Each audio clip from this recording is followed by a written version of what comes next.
She posted a TikTok captioned, "Dating down builds character," with me in the background. Her friends were commenting laughing emojis, and "Girl, you're so real for this." I didn't say a word, just packed my things and left that night. 2 weeks later, her best friend sent me a screenshot. She deleted every post and was asking if anyone had a way to reach me. I never thought I'd be on the receiving end of viral humiliation. But social media has a way of turning private moments into public spectacles and relationships into content. Mia and I met at a music festival 3 summers ago. I was doing freelance sound work for one of the smaller stages, and she was taking photos for a lifestyle blog. We got talking during a set change, exchanged numbers, and the rest was history. I was instantly drawn to her creativity, her energy, her ambition. She worked as a content creator for a fashion subscription service, styled photo shoots, and had a growing social media presence of her own. I'm a sound engineer for an indie recording studio, a job I love, but one that certainly doesn't come with fame or fortune. Despite our different worlds, we connected over shared tastes in music and food. 6 months into dating, we moved in together into her apartment, which made financial sense since she had a rent-controlled place in a good area of the city. I paid my share, but the lease remained in her name. Everything seemed perfect, until the algorithm showed me something I was never meant to see. It was a random Wednesday. I was browsing TikTok during lunch break. I didn't follow Mia's account since her content was mainly fashion and lifestyle stuff that didn't interest me, but we supported each other's careers in other ways. She never pushed me to engage with her content, saying it wasn't my demographic anyway. But that day, a video appeared on my For You page, Mia in our apartment lip-syncing to some trending audio about settling. I initially smiled, recognizing our living room, until I noticed myself in the background, headphones on, mixing a track at my desk. The caption hit me like a physical blow. "Dating down builds character. #trust the process." For a moment, I thought it must be some joke I wasn't getting, but as I checked the comments, my stomach dropped. "Girl, you're so real for this. The way he has no idea. Invest in potential, but don't wait forever." And Mia's replies, each one worse than the last. "Gotta start somewhere. The apartment is mine anyway." He's sweet, but this isn't the final stop. I watched the video again. In the background, completely oblivious, I was nodding along to whatever track I was working on that day. She'd filmed this while I was in the same room, captioned it to belittle me, and shared it with her 67,000 followers. The comments kept coming. People I'd never met dissecting my appearance, my career, speculating about my income. Some of her friends I recognized by username, adding their own laughing emojis and supportive comments. I closed the app and sat there. My lunch forgotten. Everything suddenly made sense. Her reluctance to introduce me to new work contacts, the way she'd steer conversations away from my career at parties, her suggestions about more professional clothes or finding a better paying job at a commercial studio. I wasn't her partner. I was her content, her charity case, her stepping stone. I didn't call her, didn't text, just returned to the studio and focused on the session I was engineering that afternoon. The artist was recording a breakup song, ironically enough. I gave it everything I had, channeling my shock and hurt into creating the cleanest, most emotionally resonant mix possible. By the time I got home that evening, I'd made my decision. Mia was filming something in the living room, her ring light creating that perfect glow she carefully cultivated. She smiled when she saw me, paused her recording. "Hey, I'm almost done here. Thought we could order from that Thai place tonight?" I nodded, walked past her to the bedroom. She didn't follow, just resumed talking to her phone like nothing was wrong. While she finished her content, I quietly packed a single suitcase. Just essentials, clothes, toiletries, important documents, and my laptop. I took nothing that could be considered ours. No photos, no mementos, nothing she'd purchased or that we'd bought together. When I emerged with my suitcase, she was reviewing her footage, scrolling through filters. "Going somewhere?" she asked, barely looking up. "Yes." That got her attention. She glanced at the suitcase, brow furrowed. "What's going on?" I simply showed her my phone, open to her TikTok. "Dating down builds character?" Her expression shifted from confusion to recognition to something approaching shame, but not quite reaching it. "It's just content, babe. It's not serious." My followers eat that stuff up. She forced a laugh. It's just a persona I play online. The comments from your friends, those a persona too? She set her phone down, suddenly defensive. You're overreacting. Everyone exaggerates for social. It's not real life. It's real enough that you filmed me without my knowledge, mocked me to tens of thousands of people, and let your friends join in.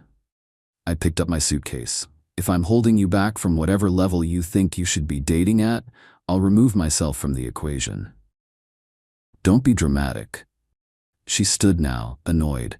It's just a stupid video. You're going to throw away our relationship over this? Our relationship ended the moment you decided I was content rather than a partner. I headed for the door. I'll arrange to get the rest of my things later. Wait, where are you going? We need to talk about this. This is my apartment too. Exactly. It's your apartment, as you pointed out in your comments. I'm sure you'll be fine without my portion of the rent. I turned back one last time. I hope the engagement was worth it. She called after me as I walked out, her voice rising in panic as the reality sank in. I didn't answer. Just got in my car and drove to a friend's place, where I'd arranged to crash until I figured out next steps. That night, my phone blew up with messages from Mia, ranging from defensive, "It was just a joke," to angry, "You're proving my point by being so sensitive," to tearful apologies, "Please come home, I'll delete it right now." I replied once, "I deserve better than to be someone's stepping stone or social media punchline. Please don't contact me again." Then I blocked her number. The next day at the studio, I threw myself into work. The owner, Hector, noticed something was off but didn't pry. He just handed me our most challenging project, a vocalist with perfect pitch but terrible timing, and said, "Thought you might want something to really focus on." I was grateful for the distraction and the implicit support. That evening, Mia's roommate from before we moved in together, Jasmine, messaged me. We'd always gotten along well, bonding over our shared love of underground hip-hop that Mia found too aggressive. "Just checking you're okay." What Mia did was messed up. A bunch of us have called her out privately. I appreciated the gesture, but kept my response brief. I wasn't interested in turning her friends against her or creating more drama. I just wanted space to heal and move forward. 3 days after I left, something unexpected happened. The artist whose breakup song I'd engineered the day I discovered the TikTok posted a snippet on his Instagram, tagging me and the studio. It caught attention in our local music scene. Not internet breaking viral, but industry noticed. By the end of the week, my professional Instagram followers had doubled, mostly local musicians and producers. Hector called me into his office the following Monday. "So that track is getting serious attention," he said, leaning back in his chair. "I've had calls from 3 indie labels asking who engineered it." I nodded, not sure where this was going. "Stonebridge Records wants to offer you a contract gig, 6 months, working with some of their new artists." My jaw dropped. Stonebridge was one of the most respected independent labels in the region, the kind of opportunity sound engineers in our city hoped for. "It's based out of Seattle," Hector continued. "I'd hate to lose you, but this is the kind of chance you don't pass up." I sat there, stunned. A week ago, I'd been mocked online for my lack of potential in exactly this industry. Now I was being offered a significant step up. When would they need an answer? End of the week. They emailed over the details already. I spent the next few days carefully considering the offer, consulting with industry friends, negotiating terms. It was legitimate, solid, and potentially career-changing. By Friday, I'd accepted.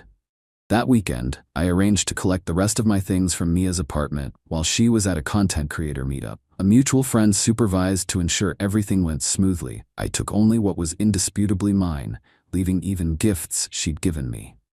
As I was packing the last of my studio equipment, my friend looked uncomfortable. "You should know, Mia's been having a rough time. Her engagement dropped after she deleted that TikTok and a bunch of other posts with similar vibes. Some brand deals are on hold." I paused. "She deleted it?" "Yeah, and a bunch of others." Apparently, her followers called her out pretty hard once the initial wave of support died down. People started commenting that it was toxic and mean. Then a couple of larger creators stitched it, using it as an example of relationship red flags. I hadn't sought revenge or public vindication. I'd simply removed myself from a situation where I wasn't respected. The rest had happened organically. The natural consequences of putting cruelty online for clout. I'm not celebrating her downfall, I said honestly. I just couldn't stay with someone who saw me that way. My friend nodded. For what it's worth, I think she genuinely regrets it. Not just the consequences, but what she did. Maybe that was true. But regret wasn't enough to rebuild the trust that had been shattered. 2 weeks after I'd left, as I was finalizing arrangements for my move to Seattle, I received a message from Jasmine with a screenshot attached. It was Mia's private Instagram story, a black background with white text reading, "Does anyone have a current way to contact Ray? It's important." Jasmine's message said, "Thought you should know she's looking for you. She found out about the Stonebridge deal from someone at the studio and has been telling everyone how she always believed in your potential. Just a heads up in case she finds a way to reach out." I thanked Jasmine for the warning, but took no action. Mia's sudden renewed interest in me now that my career was taking off told me everything I needed to know about her character. 3 days before my planned move, Mia managed to reach me through a professional email address she found on the studio's website. "Ray, I need to talk to you. Please. I know I messed up badly, but you have to let me explain. I never meant to hurt you. It was stupid content for engagement, not how I really felt. I'm so proud of your new opportunity. I always knew you were talented. Please give me a chance to make things right. I miss you. I love you." I sat with the email for a day before responding. "Mia, I wish you well in your career and life. What happened between us wasn't a misunderstanding or a joke taken wrong. It was a fundamental lack of respect. This new job doesn't validate me, just as your TikTok didn't define me. I'm the same person I was before, doing work I'm proud of. The difference is I now understand my worth better. Please don't contact me again." I moved to Seattle the following week. The Stonebridge gig was challenging, exhilarating, everything I'd hoped for professionally. I found a small but comfortable apartment, made new friends, and slowly began dating again. Cautiously, with better boundaries. 6 months later, when my contract was extended and then made permanent, I allowed myself to reflect on how dramatically my life had changed because of a single TikTok. Occasionally, I'd hear updates about Mia through mutual connections. She'd pivoted her content toward authentic relationships and personal growth, posting apology videos and speaking about toxic internet culture, ironically gaining more followers than she'd had before. She never named me or referenced the specific incident, but those who knew, knew. Recently, I engineered a track that's getting solid radio play in the Pacific Northwest. During a brief interview with a local music blog about the project, the writer asked if there was a defining moment in my career journey. There was a point where I had to decide what I valued more: external validation or internal integrity, I answered. Choosing integrity created space for everything else to fall into place. I didn't mention Mia, TikTok, or dating down. Those details weren't necessary. The lesson was what mattered. Sometimes, the most powerful response to public humiliation isn't a grand gesture of revenge or a public call-out.